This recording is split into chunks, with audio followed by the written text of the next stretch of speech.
Hello dear students, आओ इस video में एक और डेटा को इंटरप्रेट करते हैं। डेटा यहाँ है। ये बिलासपुर रीजन में फीमेल एजुकेशन के संबंध में एक सर्वे कराया गया था। यह सर्वे बिटवीन 1995 टू 2010 में कराए गए थे और सर्वे इन पॉइंट्स पर कराए गए थे: number of girls school, number of women colleges, number of students in schools, number of students in colleges, literacy rate and distant education centres. और इस पर आधारित प्रश्न कुछ इस तरह से है। प्रश्न कहता है, look at the data given below which shows the changes that have occurred between 1995 to 2010 in Bilaspur regarding women education.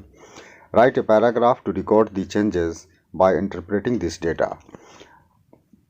अब इसको लिखेंगे कैसे? आओ इसको लिख कर दिखाते हैं और समझाते चलते हैं कि इसे कैसे लिखना है।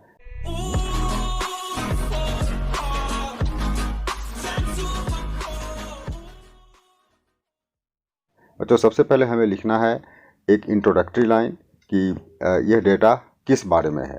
तो क्लियर कि यह डेटा फीमेल एजुकेशन के बारे में है, जो कि एक सर्वे पर आधारित है, जो कि 1995 से 2010 के बीच में कराए गए थे बिलासपुर रीजन में। तो हम सबसे पहले इसको ऐसे लिख सकते हैं कि the given data is about the changes which have occurred between 1995 to 2010 regarding women education in Bilaspur region, Madhya Pradesh. अब बच्चों, इस डाटा को देखने के बाद हमें सबसे पहले अपना एक ऑब्जर्वेशन देना है कि हमने क्या समझा। तो हम इसको लिख सकते हैं कि the data is based on the survey conducted between 1995 to 2010। अब डाटा को हमें एनालिसिस करना है और एनालिटिक पैराग्राफ को लिखना है। हम इसको ऐसे लिख सकते हैं।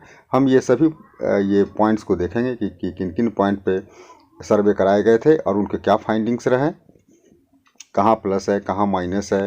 ठीक है, अपना ऑब्जर्वेशन लिखना है। तो सबसे पहले हमें गर्ल्स कॉलेज से हमें स्टार्ट करना है, ये गर्ल्स स्कूल से हमें स्टार्ट करना है। तो देखो हम कैसे लिखते हैं। अब यहाँ पर हम देख रहे हैं कि 1995 में गर्ल्स स्कूल जो थे वह मात्र 10 था और 2010 में बढ़कर यह 15 हो गया, यानी कि यह प्लस है।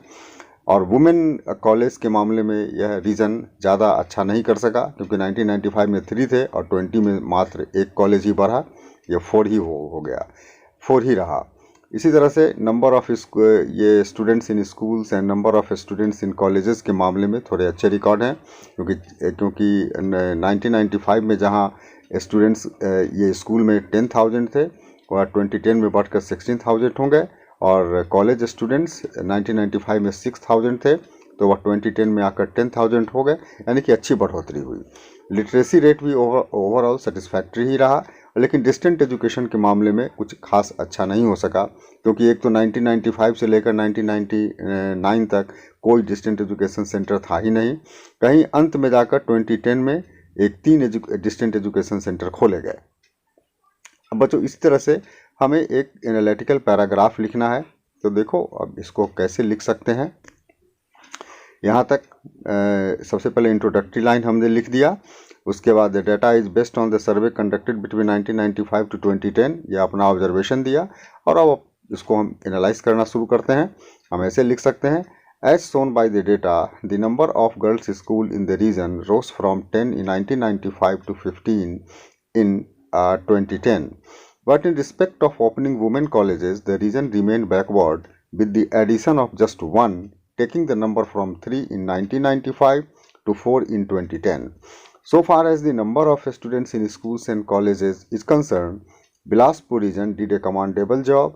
The number of students in schools, which was 10,000 in 1995, rose to 16,000 in 2010 with the addition of 6,000 students.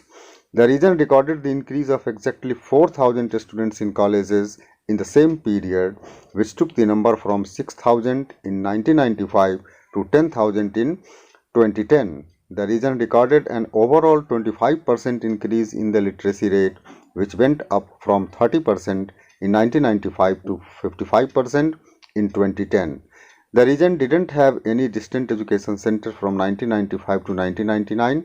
It was only at the end of 2010 that it came to have 3 such educational centers. To conclude, अंत में अपना हम निष्कर्ष निकालेंगे। तो हम लिख सकते हैं, to conclude we can say that the Bilaspur region had a satisfactory progress in the area of women education between 1995 to 2010। तो बच्चों इस तरह से हम एक डेटा को एनालाइज करके एक एनालिटिकल पैराग्राफ लिख सकते हैं। आशा है आपको समझ में आया होगा। तो this much for this video. Meet you in the next video. Till then, good bye.